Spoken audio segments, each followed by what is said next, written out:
Graça e paz, irmãos. Hoje vamos falar sobre um tema que vem me incomodando há algum tempo, isto é, as meias-verdades. Meu olhar crítico sobre muitos assuntos me faz perceber que muitas de nossas verdades são contadas pela metade. Não que isso seja feito de forma proposital, é que somos tendenciosos a priorizar somente aquilo que é do nosso interesse. Quando falamos em reforma protestante, por exemplo, quase sempre nos reportamos para as 95 teses de Lutero e os efeitos que estas causaram na vida da Igreja. Esse é o tema que a maioria dos cristãos conhece. Destes, uma parcela significativa apenas ouviu falar sobre isso, não conhece o conteúdo dessas teses e nem suas consequências mais profundas. Com uma pitada de sorte, alguns já foram instruídos também sobre as 5 solas da Reforma e alongam esse debate até a história de João Calvino, Eurico Zwingli e Melanchthon. O restante dessa história, assim como o seu começo, fica para poucos, e bem poucos mesmo. Mesmo assim, quando se fala da Reforma, parece que a palavra Genebra assusta muita gente. O reflexo do desconhecimento desse que é um dos temas históricos mais comentados nas igrejas desde seu acontecimento é talvez a causa de muitos desvios comportamentais e teológicos que a igreja insiste em cometer. E muitos cometem esses erros por desconhecer a história por completo. Ao aproximar-se do mês de outubro de cada ano, algumas igrejas até se mostram desejosas de orientar seus membros no tema, mas sempre recai no assunto do ano anterior, as 95 teses de Lutero na igreja de Wittenberg e as 5 solas da Reforma. Falar em reforma com seus detalhes mais profundos parece suscitar o medo do renascimento. Não o renascimento humanista de Erasmo de Roterdã, mas o renascimento do descontentamento que causaram a reforma no século XVI. Parece ser esse o medo. Talvez alguém possa se perguntar: o que tem mais para eu conhecer sobre a reforma? Eu respondo dizendo: existe muita coisa a ser explicada e você precisa ouvir essa explicação caso não tenha ouvido por completo. Muitos acreditam que a reforma foi um ato isolado que surgiu na mente revolucionária de um monge católico que tomou proporções gigantescas da sociedade da época, especialmente na religião, e seus reflexos exercem influência até hoje. Sim, isso é verdade, mas não é toda a verdade. Ao encerrar os debates nesse ponto, perdemos informações importantes que, acredito eu, nos ajudaria bastante nos nossos comportamentos e na condução tanto social como teológica da Igreja atual. Voltamos um pouco na história para entender que as 95 teses de Lutero foram apenas o estopim da reforma. Essa reforma já vinha acontecendo há bastante tempo e por várias pessoas. Muitos acontecimentos que a Igreja herdou dos reis carolíngios, embora circulasse livremente nas igrejas, não passava despercebida por alguns poucos que ousavam pensar. As mudanças que o mundo medieval estava experimentando contribuíram diretamente para que a reforma acontecesse. O Renascimento trouxe transformações no pensamento humano. O homem passou a ter conhecimento de várias áreas, a exemplo do que aconteceu com Platão, Aristóteles e tantos outros.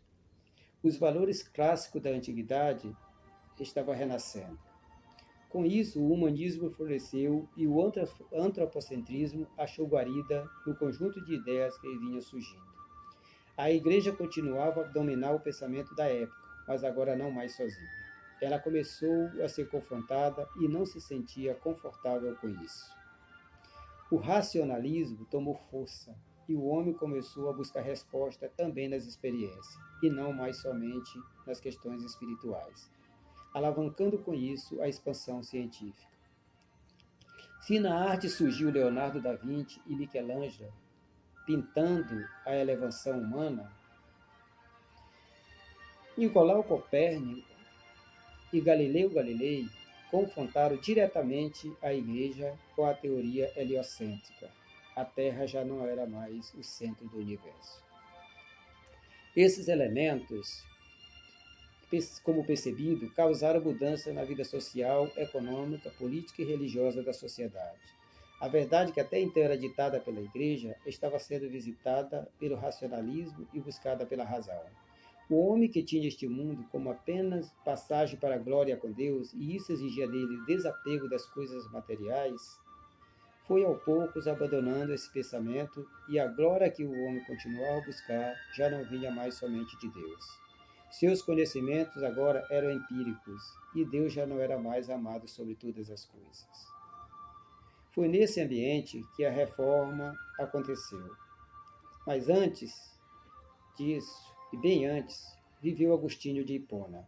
E, de certa forma, foram as ideias de Agostinho que os reformadores do campo religioso tentaram resgatar, pois essas ideias estavam quase sendo engolidas pelo tomismo. Um pouco antes dos reformadores emergentes, surgiram os precursores da reforma, homens como John Wycliffe, John Hus e Savonarola. Portanto, o rumo obscuro que a Igreja vinha tomando já incomodava pessoas desejosas pela fé ortodoxa há bastante tempo. Erasmo de Roterdã, embora humanista, a exemplo de Lutero, se mostrava bastante incomodado com as práticas adotadas pela Igreja. O descontentamento para com o Papa, com o arcebispo Alberto e também com o jovem John Texel não era só de Lutero. Ele não estava só. Junto com ele estava Erasmo de Roterdã, Karlstadt, Thomas e outros tantos. Lutero deu o pontapé inicial. A situação parece ter fugido do seu controle. E a reforma aconteceu. Embora a reforma tenha colocado a Igreja na direção certa, muitas coisas precisavam ser ajustadas. E a busca por esses ajustes causaram animosidade entre os reformadores. E em determinado momento, estes se igualaram aos que tanto combatiam. Alguns, e entre eles Thomas Müntzer, não entenderam o real motivo do movimento, e a reforma radical, de certa forma, manchou o verdadeiro movimento. Amigos se tornaram inimigos, mestre foi perseguido por alunos, e pior que isso, e muito pior mesmo, vidas foram tiradas em nome da fé. Ao mesmo tempo que Lutero conseguiu o apoio e proteção do príncipe da Saxônia,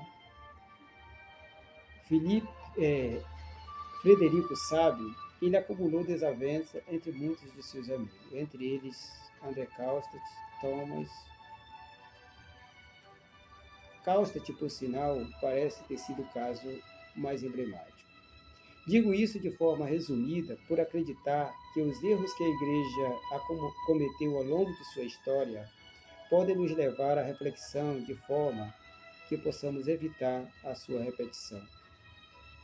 A reforma, eu arriscaria dizer, bebeu da fonte do racionalismo quando levou a interpretação bíblica para fora dos recônditos da Igreja. A Bíblia foi traduzida e qualquer um tem direito de buscar sua interpretação.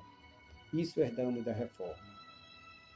Embora tudo isso possa ser positivo, e eu acredito que sim, é aqui também que podemos encontrar campo fértil para vários problemas doutrinários que a Igreja atual enfrenta. A Bíblia, em alguns casos, está sendo interpretada pela razão.